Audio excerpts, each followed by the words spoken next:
I so appreciate it when I run into women that are willing to like share their truth. I find it so helpful, and I think it's super vital as we create a village in this crazy world of ours. And I love it when women are super honest and sharing what works for them. So I'm hoping to, do the same.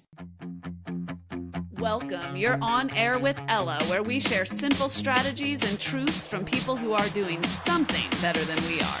Whether it's wellness or fitness and fat loss, to just living better and with more energy, or changing your mindset to accomplish more in your own life and succeeding however you define it. This is where we share the best of what we're learning from the experts, and we're learning more every day. Live better, start now. Hey everyone, you're on air with Ella, and today I'm joined by somebody that I've had a crush on for years. I'm not afraid to admit it. in the most platonic of ways, Jenna. It's Jenna Elfman, and I'm super thrilled to have you. Hey, Jenna.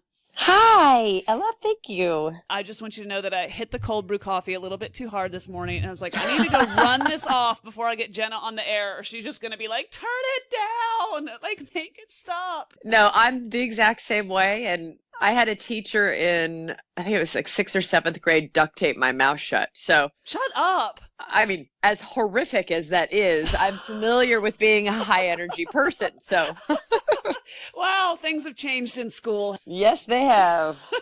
So Jenna, a lot of people will know you from your amazing hit on TV. You're a TV and film actress. I think you really burst on the scene. It wasn't the first thing you ever did, but I think you really burst on the scene with Dharma and Greg, of course. Yeah. You have since then been all over My TV Sister on 1600 Penn, Growing Up Fisher. You were in the film Big Stone Gap, among others, but what a great book. Love that author. And didn't she produce that movie too? Oh, yeah. She directed it. She wrote it. It was Adriana Trigiani all the way. Well, do you notice how I didn't say her name because I can't, and I'll let you do that? Yeah. And when I do it, I say Adriana Trigiani. I put way too many syllables in it. And when she says it, she's like, Trigiani. Right. And this is how I say it. That's it. That's the safest way to say it. Jenna, so a lot of people would have you on and talk about your career and what an energy you bring to everything that you do. I mean, you have such a light within you, and it's so obvious through everything that you do. But no, not me. That's not why we're here. You have done something utterly remarkable, and it has nothing to do with your life in the industry. You have managed to stay married to the same man named Bodie Elfman for how many years now? I lost track of how many were actually married. It's either 21 or I think we just had our 21st wedding anniversary. I mean, you've been together 26 years. Together 26 right? years, yeah. Okay. Mm-hmm. You've been together for 26 years, you and Bodie, and you have this podcast, Kicking and Screaming, in iTunes, which just is absolutely, first of all, not at all a program we should be listening to with our children. Not at all. No. Let's just start Not there. at all. Do not listen to it while you're driving the kids to school or picking them up or have them anywhere within earshot, please. If you have one in utero, I'm not sure you should be listening to Kicking and Screaming. Yeah, I agree with you. Well, it made me fall in love with you all over again. Again, I'm happily married. I super enjoy my husband. Isn't that an oxymoron though? You know what? One of my favorite authors, Glennon Melton Doyle, I love her. Isn't she amazing? Have you read Carry On Warrior? Yes, it's what I give people. I just give people Carry On Warrior pretty much every time I see them. Yeah, no, Carry On Warrior. I will link to that, guys, in the show notes because it is an absolute must read. You will fall madly in love with Glennon, and pretty much everything she writes is gold. And I mean, her Facebook posts are more meaningful than anything I'll do in a year. I know. She's so special and honest, and how she articulates her concepts, it just blows my mind because she's not addressing any issues that are extraordinary, but she articulates them in such an extraordinary way that it impacts you so emotionally and makes you feel so understood and not alone. And then you're laughing. I actually peed myself on the treadmill while reading Carry On Warrior. I was laughing so hard. I had a guy, he was on the treadmill next to me, like looking at me like I was insane. He's like, treadmills aren't funny. Glennon Melton Doyle calls life brutal, and I just think that's just the perfect synopsis. Brutal. So of course it's all beautiful, and it's utterly brutal, and it's brutal, and that is the word I would apply to marriage at all times. 100%. That's why, like our podcast, we say, we talk about life, annoyance, and marriage, not necessarily in that order. It's a comedic podcast because we think the only way to get through this thing called relationships and marriage is with a really hearty sense of humor. No doubt. And Bodhi, I mean, let's give Bodhi props here for just a second. He's so smart and he's so funny. He's like super sex obsessed and so smart and so funny. He's only sex obsessed because I finally got around to understanding okay, what he needs, and what husbands are so simple. Like the two things really, all he needs to feel fine about the marriage is when I'm walking past him in the kitchen to give his arm a little squeeze and say, I love you, honey. When we're in the bathroom getting dressed, go, honey, you look great. And then make sure he has sex 1 to 2 times a week. And really, he's totally fine. We make it hard. We make it hard. We are the complex ones, us females. And they're like food, sex, a little reassurance. I feel good. 100%. And when I say, okay, honey, so let me see if I got this right. All you need, and I list those things, and he goes into the most effusive, yes, that's all I need. And I'm like, okay, it's okay. I could do 2/3 of that. He's so amazing, and he's so absurdly confident in the most charming way, especially with women. He just loves women, but not in the gross, he totally is celebrates and loves and adores women and all of their everything. And I'm talking about women as if I'm not one. All of their everything. You can tell that. And he has so much respect for you. And he's just absolutely mad for you. And he is. That comes through. And I love it. And we need more of that. We need to see more of that because there aren't enough people talking about how hard this thing called life is and how hard it is to be a strong woman on the move, balancing 1.5 billion priorities. You have 2 children. I do. 2 little boys, 6 and 8. So you're not busy. It's hard. And you understand this as a professional. It's to find other women that understand the professional, like you said, the work-life balance when you're working and you have children. And then to have, if you're in a sort of leadership or a higher profile existence that has or a high executive level, that has a whole nother third dimension to it. And, when I find other women who have similar experiences, because it's hard to find people who truly go, I get you. I get what you're going through. And it's not like you want to complain because I feel so lucky, but I've also worked my tail off to get where I am. And I'm, no one ever handed me a single thing, it gives me a nice sense of accomplishment. And it also, I have a roadmap because I know I got myself here. So in times of struggle or challenge, I know I've done it before, I can do it again. And that's always been kind of my touchstone, when navigating a career or challenging life moments is okay, I've done it once, I could do it again. There is such great security in realizing that you can handle it, whatever it may be. Whatever this fear is that drives so many of us so much of the time, if you just stand and face it and you're hold on, I actually can handle you.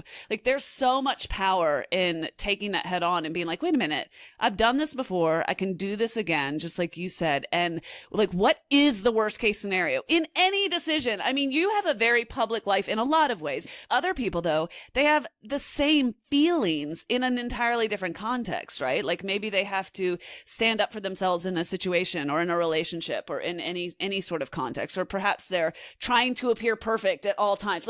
If we actually said, the worst case scenario here, if I fail, is X. And then we face that head on and we're I can do this. There's so much power in realizing that you got it. You can absolutely handle this. I think sometimes we have to kind of go, okay, what's worse than this?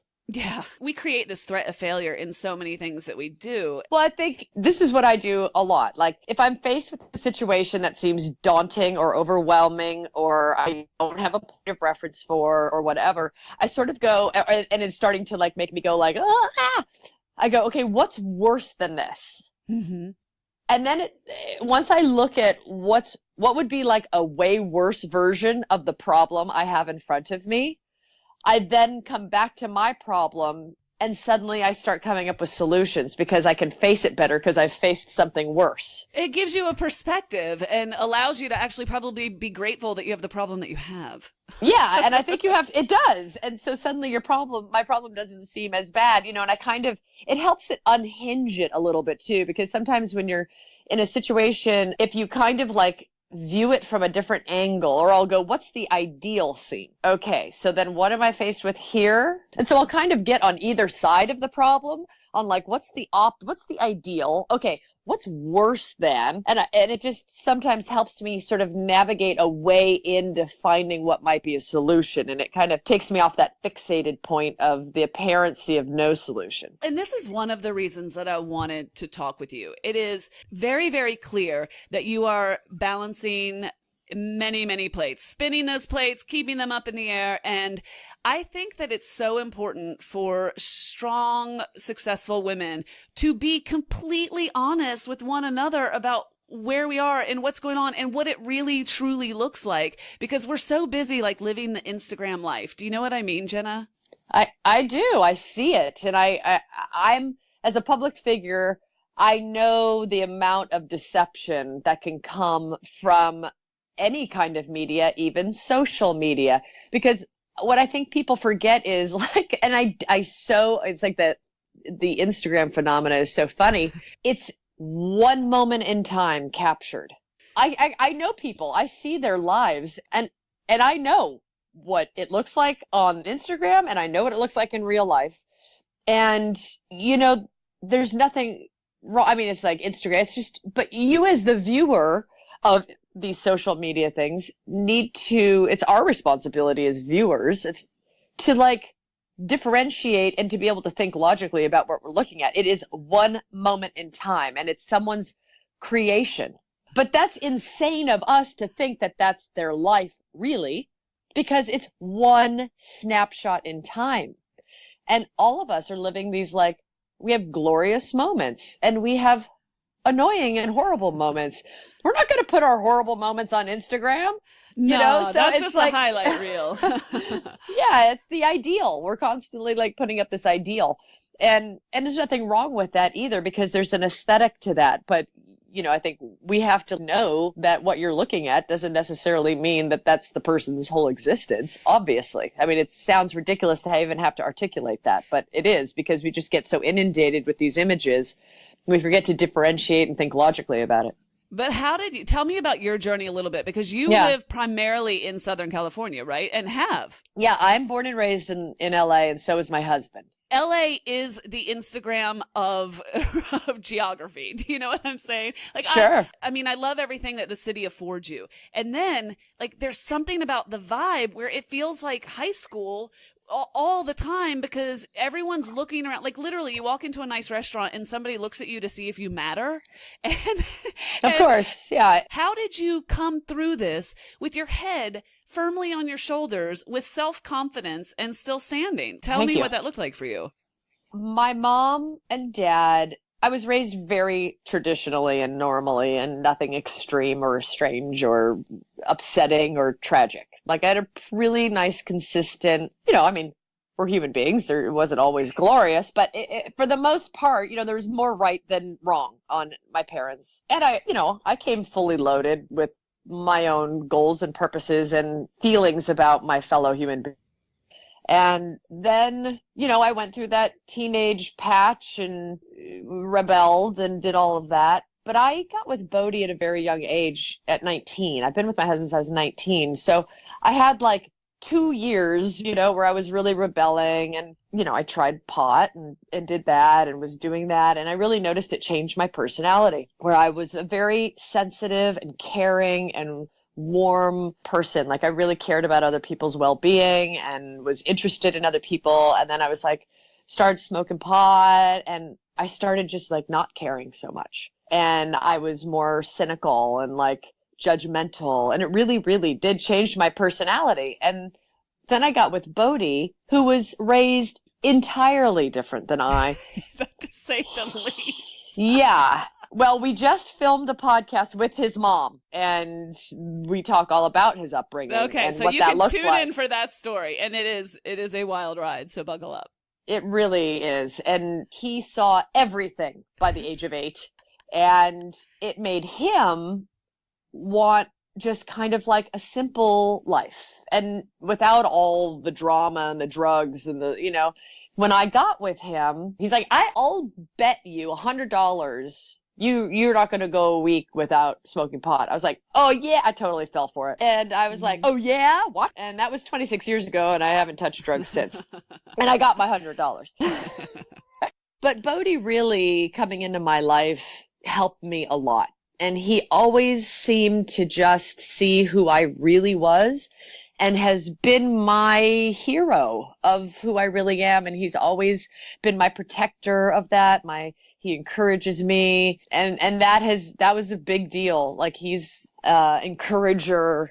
And, I'm also a Scientologist, and that has really helped me because they're really simple tools. It's like communication tools and understanding how the mind works and understanding what gets in our way, how to handle things we don't like and how to get rid of it, be more yourself. Scientology has been like a major part of what has helped me sort of learn how to navigate the insanity of Hollywood and life and the challenges of living. And so I think that's also been a big influence for me in a really positive way. And having children has really enhanced me and made me, it always puts things in perspective, Sure. And prioritizes, and so I think a combination for me is just like my parents staying married and working it out, even though that was not easy through all the ups and downs, and having that consistency of support. And so I think it's just a combination of wonderful factors that I've had in my life that have just sort of helped me navigate, prioritize, and enhance. I'm just going to go out on a limb here and just make an assumption. And my Sure. assumption is that someone who's balancing multiple career demands, because your career is multifaceted, I know that you are very much the humanitarian. So you have demands on you in that way, and not in order of priority. You're a mom and you're a wife who happens to dig her husband on most days. In other words, you're not avoiding that role. And I'm sure I'm not naming 20 other things. So here's the limb I'm going out on. Work-life balance, in my opinion, is just a complete joke. And that at any given moment, something's getting dropped. Like, some of those plates are not getting tended to. Yeah.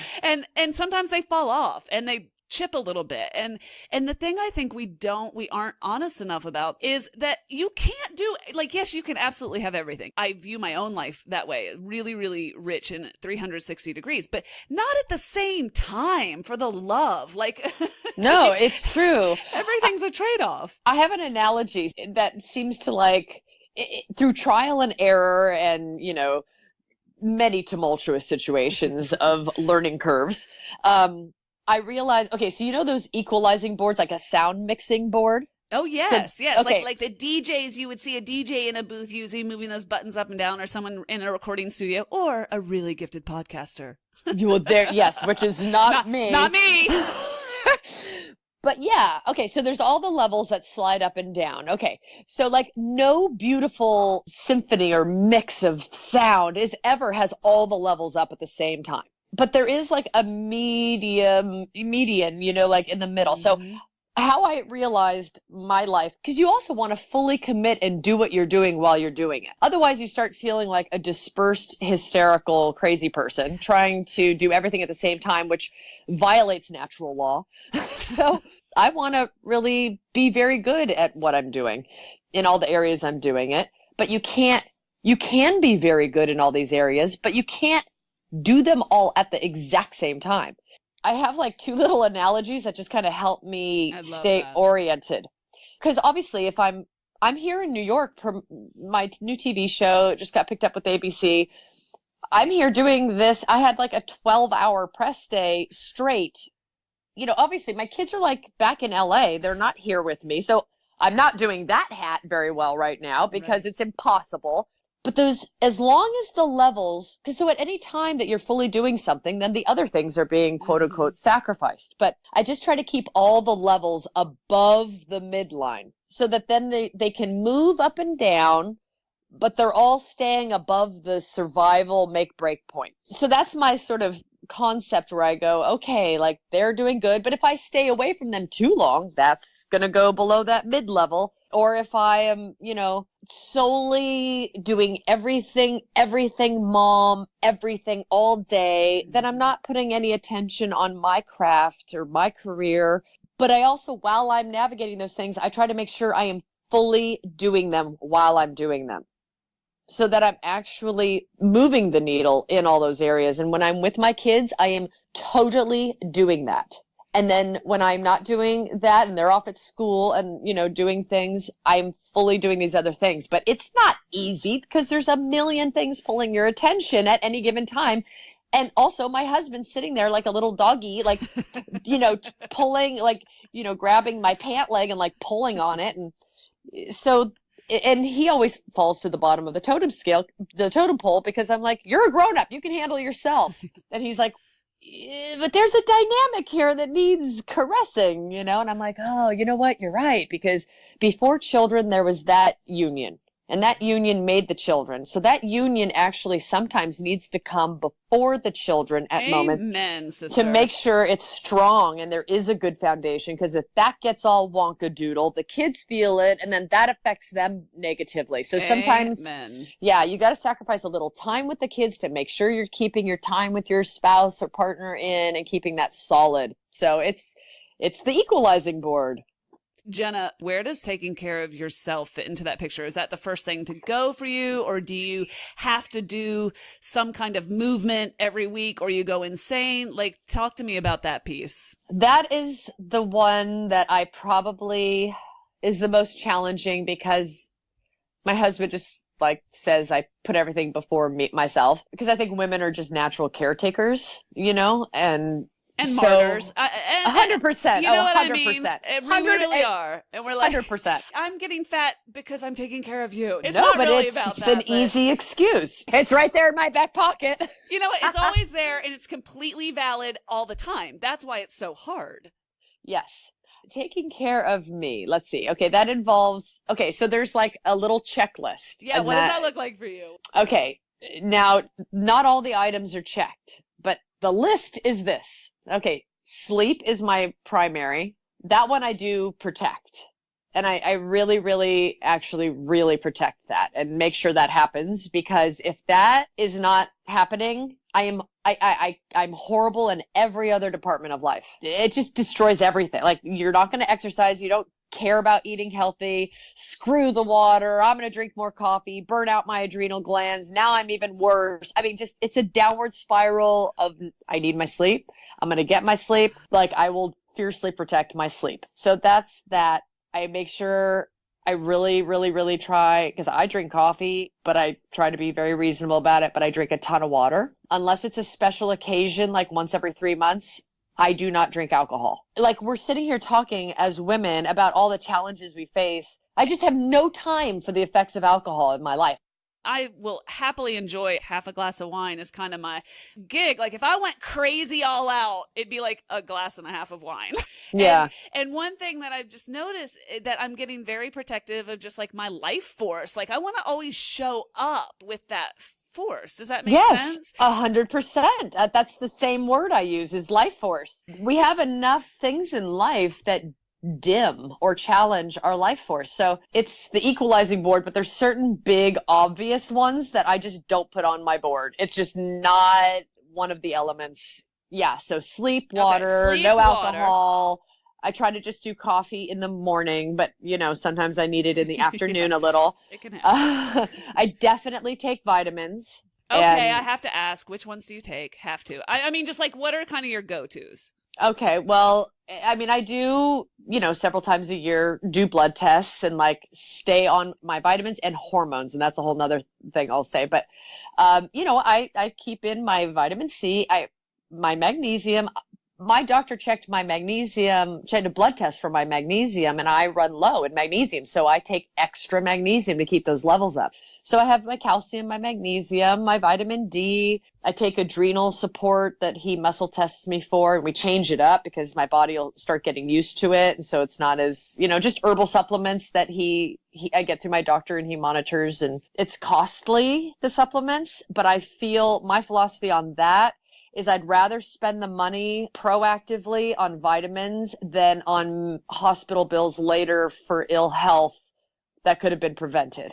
Jenna, I'm so glad. First of all, I have to say, the reason I asked you what you kind of take is just because I'm just utterly curious, and I knew that the listeners would be too. But here's the deal. Did you hear what Jenna said? She said that she starts with a blood test because that is the map. You don't take vitamin C and magnesium because that's what Jenna Elfman's taking. No, it's true. Jenna's taking it because she knows what she needs because she got the simple blood test done and showed her ranges. And so I just kind of wanted to underscore that point because I went through that season, and I know a lot of my peeps do too, where you hear things and you're like, I'm going to go do that because she looks amazing, and they're going to do like the Jenna Elfman vitamin and supplement plan, but no, you're brilliant. God, no. Every body is so different, and blood tests are good. And I heard your podcast with Dr. Wiggy. That's his name? Yes, it is. It's Dr. Weston Saunders, and he goes by Wiggy and always has. Okay, yeah, but he was, he's super common sense, and I really appreciated that and everything he was saying about thyroid, and because there's I like the integrative meets Western medicine approach. Oh, for sure. Because there's values and there's extremes on both sides. So I try to take the common sense, blood test, lab proof of science mixed with interpreting that and how to apply the information from that on an integrative level with common sense. So I try to, find doctors that do that, and it is super overwhelming and is hard to find, and resources are like a thing, and that is a value of being in LA, that there is opportunity there. But people like you having these doctors on and sharing that kind of information is very helpful. Like you were saying, we all have to kind of educate ourselves, but we don't have to become doctors, but we can at least educate ourselves enough to have to challenge our doctors, and ask more questions. Because I have a thyroid condition and I stay on it, every 3 months I am on it and monitoring it. And hypo or hyper or none of my business? I have Hashimoto's. Oh gosh. Yeah, it started off as Graves and then burnt its way out down to Hashimoto's. So, and so many people have it. It's I just stay on it. And that's an important thing too, because you do hormones, segueing from the vitamins to the hormones. But I do think, with the vitamins, our food, our soil, there is deficiencies nutritionally just from our food sources. And it certainly ain't what it used to be. I don't want to get on a whole tirade about it, but from vitamins then over to hormonal, I stay on the hormone phenomena too, because my doctor told me, and I know that a lot of women don't know this, but in terms of staying on top of your thyroid, not just your thyroid, but your female hormones and all of that, the best time to take the blood test to see what your hormones are doing is between day 3 and 5 of your menstrual cycle. Oh, how interesting. Of your cycle. Because there's some tests you take on day 21 but are you saying just to know your general hormonal health? Yeah, that's what my doctor said. He goes, go during, day 3 to 5 to get the most accurate, because your hormones are always changing. They're always, they're in flux constantly. He said, so that's the most accurate read to get kind of a good orientation of where you're at. Yeah. And I've never even been told that. And I feel like I've talked to 1,000 people on this issue. Yeah. My doctor's on the board at Cedars-Sinai. And he's also an integrative. So I do trust that. And I think that's a good common sense thing to do. Good. And I'll look more into that too. I'll look, and if I find more, I'll share it with everybody. Okay, cool. Okay. Yeah. So sleep and hydration and vitamins and maintaining the blood test, which represents both your vitamin and nutrient levels and your hormonal levels. Yeah, because there's if your thyroid's low, man, you're going to feel so crappy. And you don't even know. You don't even know. And you don't understand. And you think it's just an aging woman thing. You don't understand. You can actually deal with it.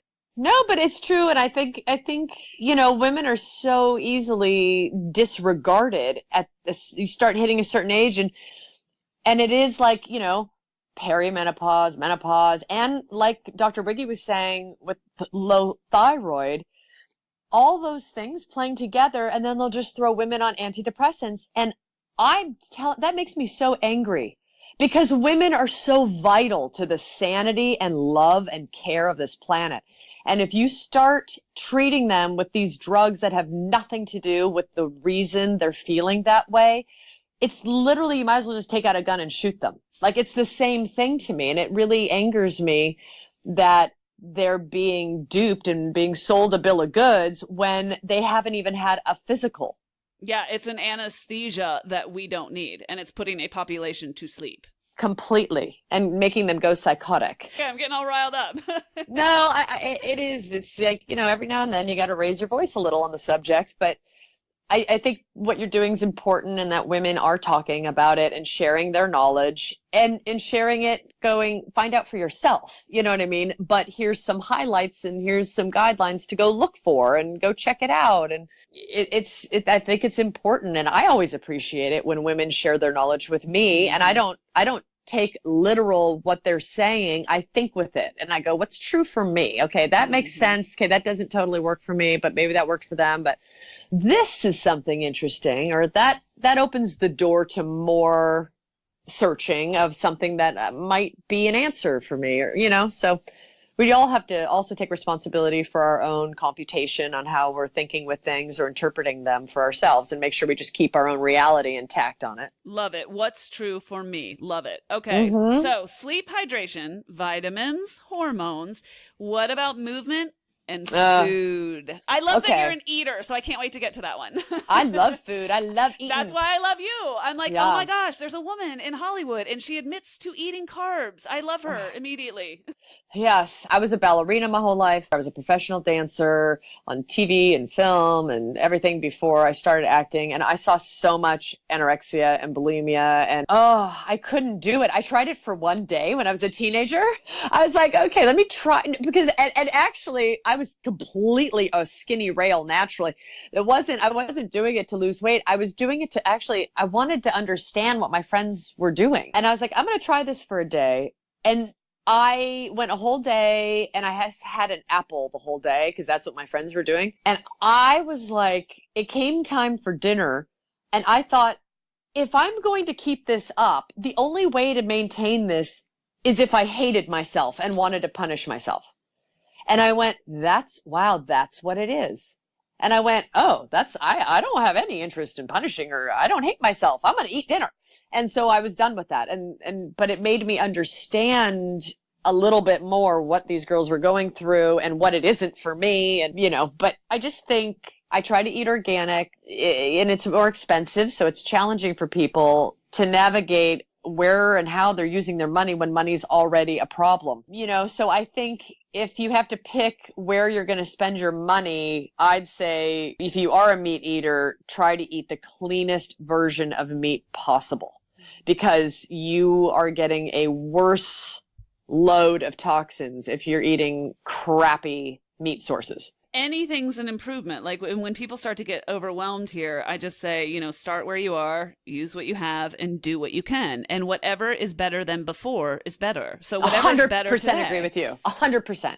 And another thing is, like, what toxic crap are you cleaning your house with? Like, you can clean so much with vinegar and water. True story.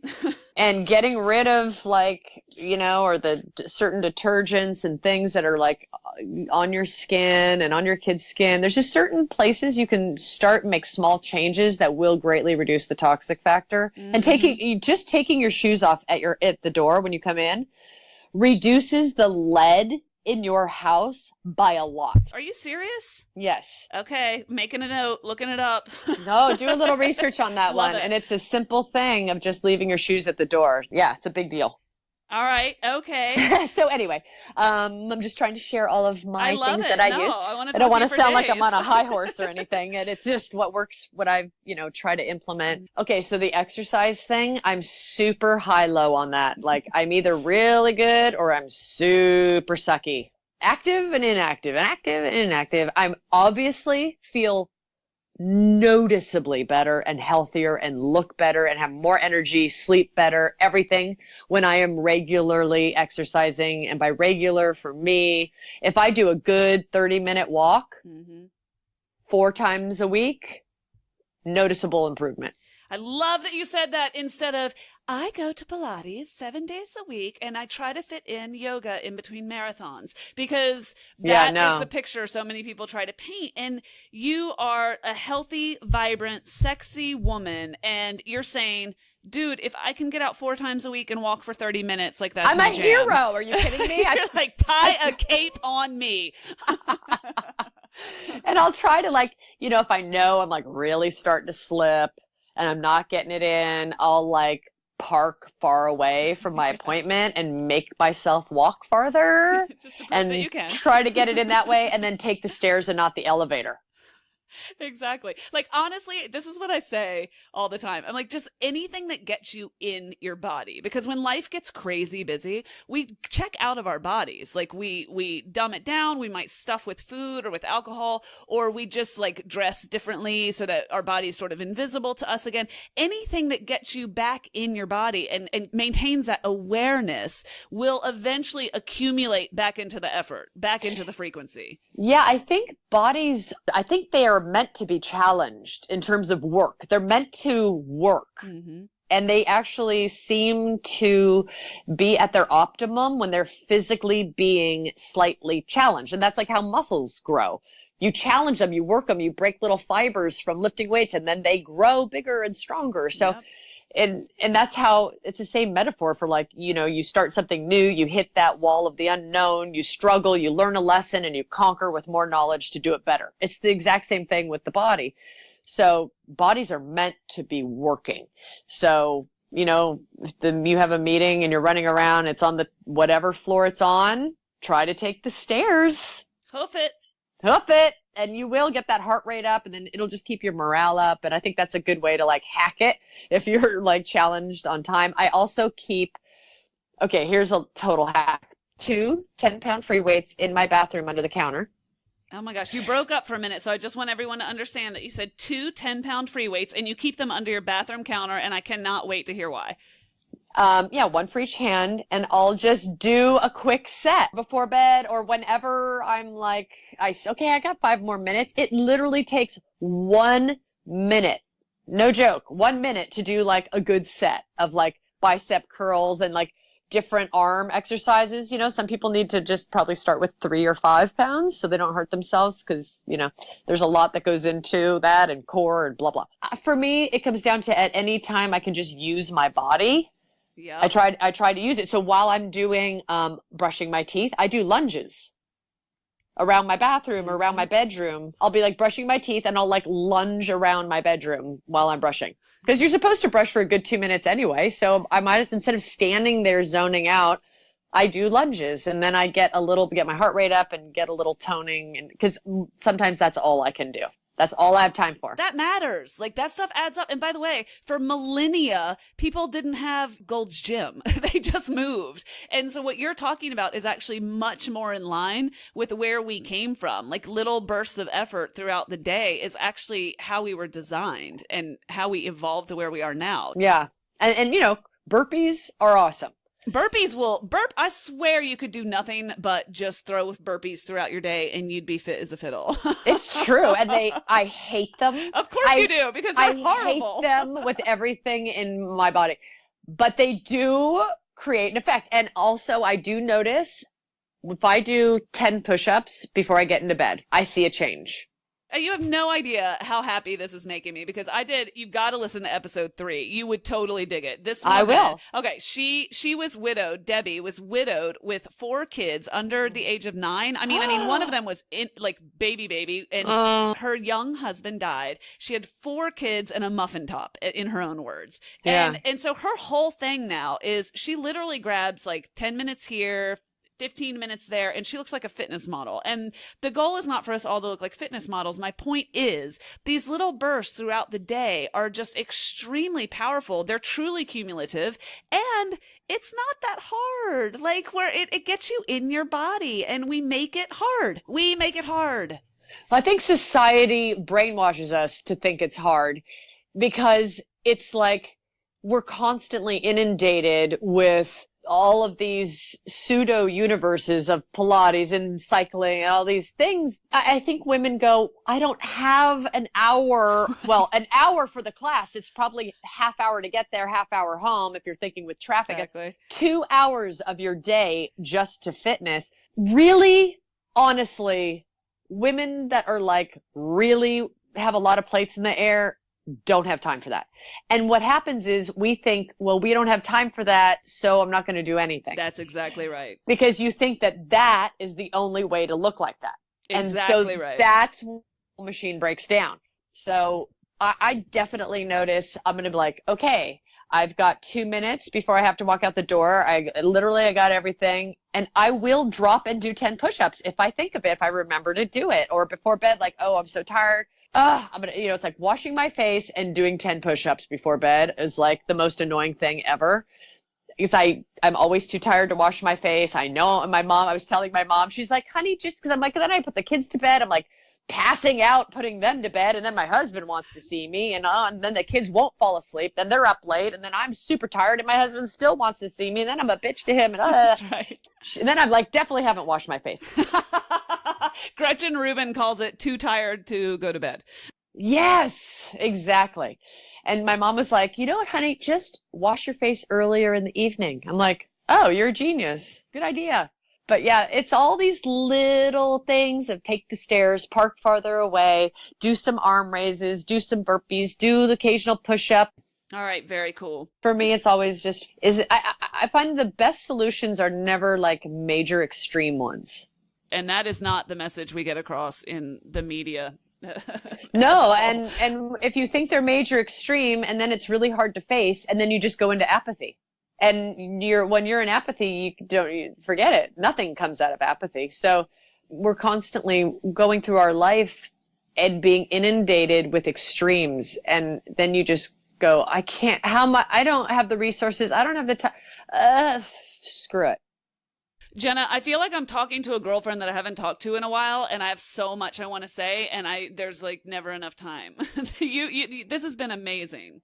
Well, I value it. It's sort of a golden rule thing for me. Like, I so appreciate it when I run into women that are willing to like share their truth. Mm-hmm. I find it so helpful, and I think it's super vital as we create a village in this crazy world of ours where we don't have villages anymore. And so it's sort of a golden rule thing for me to like treat others as I would want to be treated. And I love it when women are super honest and sharing what works for them. So I'm hoping to, do the same.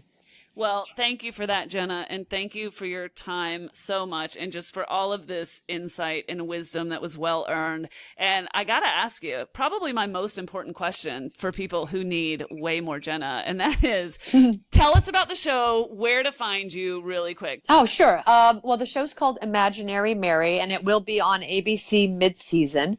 There's an official trailer on YouTube. People can go. I have to tell you, I watched it. I loved it. I cannot wait for this. Oh, good. Yeah, it's getting really favorable response. Yeah, I'm happy about that. And then my husband and I have our podcast, and it's funny. We just try to get people laughing about the absurdity of relationships and all of its wonderfulness and annoyance.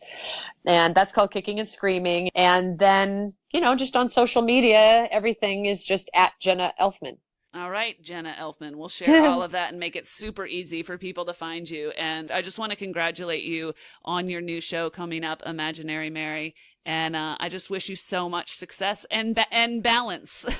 Thank you. I really appreciate that. Godspeed, Jenna. Thank you. All right, bye now. Bye. Okay, everyone, I hope you enjoyed today's show and got something out of it that you can use. If you did and you want to learn more, just go to onairwithella.com, where I put up links to all of the good stuff that we talked about today and more information about our guests and all the good stuff that you did not need to write down today because I got you covered. Don't forget to join our Facebook page, and thanks for those phenomenal reviews in iTunes. Every great review helps, and we read every one. Thanks for listening, and thanks for inspiring me. You are, quite simply, awesome.